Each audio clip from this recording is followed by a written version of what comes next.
Selamat datang di pembelajaran online. Pada kesempatan hari ini saya ingin menyampaikan tentang peta dan pemetaan wilayah. Ini adalah bahasan yang akan kita pelajari pada kesempatan ini. Yang pertama, kita nanti akan belajar tentang pengertian kartografi dan peta. Kemudian yang kedua, kita akan belajar tentang sejarah peta di Indonesia. Kemudian kita belajar tentang fungsi peta. Kemudian klasifikasi peta, kemudian simbolisasi peta, skala peta, proyeksi peta, dan komposisi peta. Selanjutnya kita bahas yang pertama yaitu pengertian kartografi dan peta. Jadi kartografi adalah seni, ilmu pengetahuan dan teknologi tentang pembuatan peta-peta, sekaligus mencakup studinya sebagai dokumen-dokumen ilmiah dan hasil karya seni. Jadi ini adalah seni, ilmu pengetahuan, dan teknologi bagaimana kita untuk membuat peta. Jadi membuat peta itu bagian dari kartografi atau produk dari kartografi adalah sebuah peta. Kemudian apa pengertian peta? Peta adalah suatu representasi atau gambaran unsur-unsur atau kenampakan abstrak yang dipilih dari permukaan bumi atau yang ada kaitannya dengan permukaan bumi atau benda-benda angkasa, dan umumnya digambarkan pada suatu bidang datar dan diperkecil atau diskalakan. Ini adalah pengertian dari peta, yaitu bagaimana kita menampakkan permukaan bumi itu dalam bidang datar.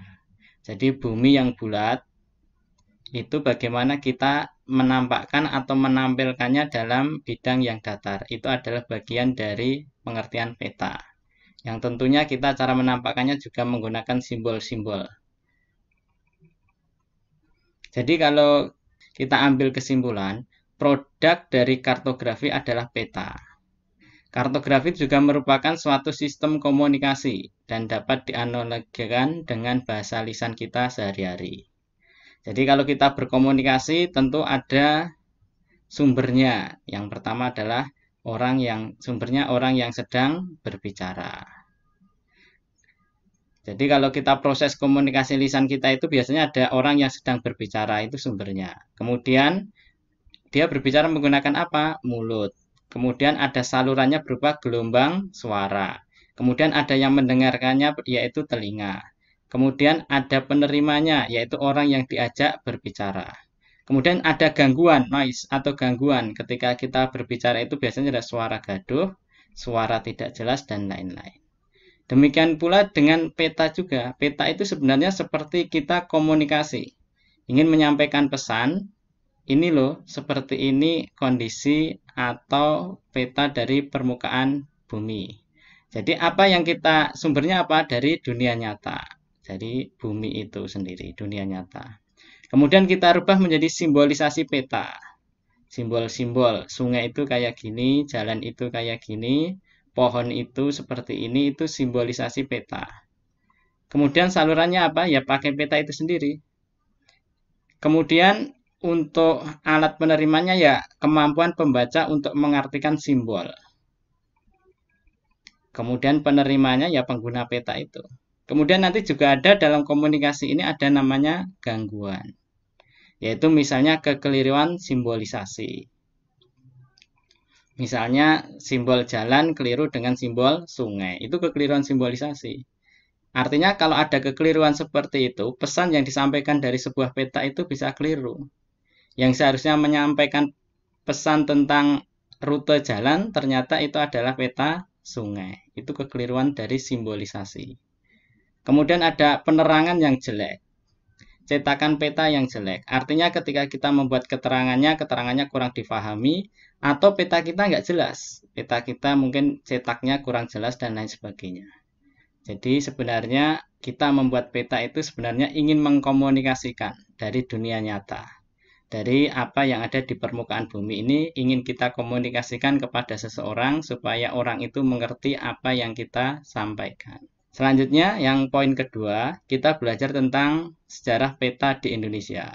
Jadi dalam sebuah artikel, yaitu pada Holland Horizon, tahun 94, volume 6, nomor 1, disebutkan bahwa pada catatan sejarah Cina yang disusun pada tahun 1369 dan 1370 menyebutkan bahwa penyerbuan tentara Yuan ke Jawa tahun 1292 sampai 1293, Raden Wijaya, yaitu salah seorang pemimpin kerajaan Kediri, mempersembahkan sebuah peta kepada para penyerbu sebagai tanda menyerah.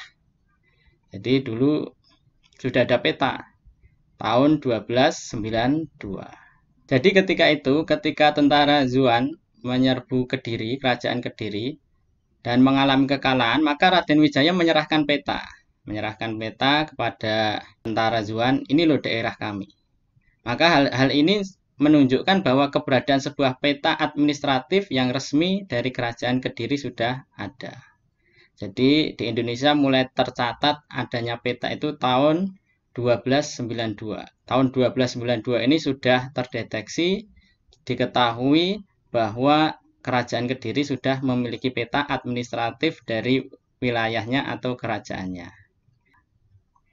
Kemudian ini adalah tahun 1548. Gastaldi dan Ramusio membuat peta modern Borneo. Ini peta Kalimantan. Jadi ini adalah gambar peta Kalimantan. Ini pada tahun 1548. Jadi orang sudah berupaya membuat peta Kalimantan. Kemudian ini pada tahun 1561. Ini peta Jawa yang dikenal Java Insula. Diterbitkan oleh Johannes Hunter dari Kronstadt. Jadi ini peta Pulau Jawa. Tahun berapa? 1561. Jadi ini peta Pulau Jawa yang sudah dibuat zaman dahulu. Selanjutnya yang ketiga kita akan membahas tentang fungsi peta. Jadi fungsi peta itu salah satunya untuk perencanaan regional. Jadi untuk perencanaan regional, peta itu berfungsi untuk memberikan informasi pokok dari aspek ruangan tentang karakter suatu daerah. Jadi dengan adanya peta bisa memberikan informasi, misalnya rencana tata ruang wilayah. Dengan peta kita bisa mengkomunikasikan ini loh daerah hutan konservasinya di sini, hutan lindungnya di sini, hutan produksinya di sini, hutan masyarakatnya di sini, kemudian wilayah perkotaannya di sini, wilayah perkebunannya di sini, persawahan di sini. Dengan adanya informasi pokok itu nanti suatu daerah bisa membuat suatu keputusan yang tepat dengan adanya informasi yang tepat tadi.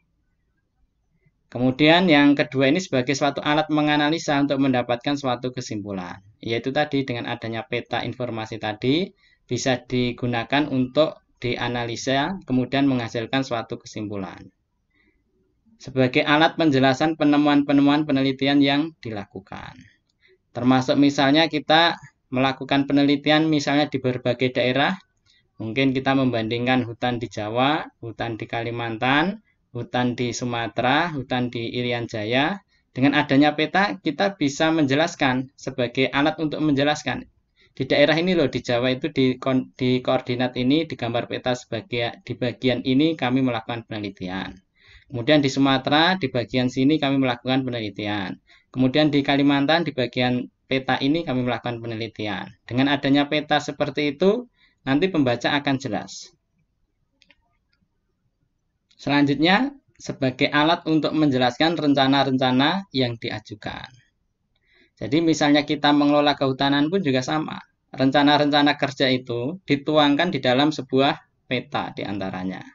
Kenapa perlu dibuat sebuah peta? Supaya kita mengkomunikasikan dengan pihak-pihak terkait itu mudah. Jadi misalnya kita perlu membuat peta. Di mana rencana kita melakukan penebangan, itu perlu kita buat peta. Di mana rencana kita untuk melakukan pemanenan, itu perlu ada petanya.